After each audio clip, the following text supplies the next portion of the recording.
పాత తరం వాళ్ళు ఇప్పుడు ఇచ్చిన రైతులు ఉన్నారు కదా, అంటే స్థలం ఇచ్చిన వాళ్ళు ఉన్నారు కదా, వీళ్ళ తాతల నాడు దాని నుంచి ఆదాయం లేదు, వీళ్ళ తండ్రుల నాడు ప్రారంభమైంది. వీళ్ళ టైంకి వచ్చేటప్పటికి అలా వీళ్ళ తండ్రుల టైంలో సంపాదించిన డబ్బులతోనే బాగా సంపాదించుకున్నారు. అలా సంపాదించడం వల్ల పిల్లల్ని మంచి పొజిషన్లో చదివించగలిగారు. పెద్ద స్కూళ్ళల్లో, పెద్ద కాలేజీల్లో, పెద్ద ఉద్యోగాలకి వెళ్ళడానికి, ఆస్తులు సమకూర్చుకోవడానికి హైదరాబాద్లో కుదిరింది వాళ్ళకి.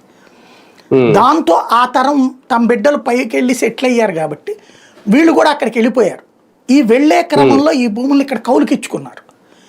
ఈ కౌలుకి ఇవ్వడం వల్ల ఆ కౌలు పరంగా వీళ్ళేం 25-30 వేలకు మ్యాక్సిమం 40,000, మల్లె తోటలు అంటే అయితే ₹1,00,000 కూడా ఇచ్చేవాళ్ళు అండి కౌలు ఏడాదికి. అట్లాగా ఆ డబ్బులే తీసుకునేవాళ్ళు.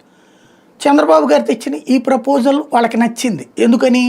ఈ కౌలు మీద డిపెండ్ అయ్యేదానికంటే ఏకదం, అంటే మామూలుగా పొలం అమ్ముదామంటే 10 లక్షలు 20 లక్షలే ఉంటుంది. అదే ప్లస్ అక్కడ లోకల్లో ఒకటైపోయి వాళ్ళని అమ్మనిచ్చేవాళ్ళు కాదు, తక్కువ కొనేవాళ్ళు. అదే కనుక ఇట్లాగా బాబు గారికి ఇచ్చేస్తే ఆయన ఇచ్చే ఫ్లాట్ వల్ల 1.5-2 కోట్లు వచ్చేస్తుంది కదా. ఇంకా జాగ్రత్తగా ఉంచుకుంటే హైటెక్ సిటీ ఏరియాలో 1000 గజాలంటే ఎంత ఉంటుంది?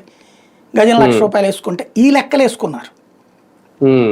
అందుకని వాళ్ళు ఇచ్చేశారు. మొదట వాళ్ళే మెజారిటీ, 60% 70% వాళ్ళే. వాళ్ళు ఇచ్చేసాక వాళ్ళ పక్కన ఉన్నది ఇవ్వకపోతే ఎట్లా?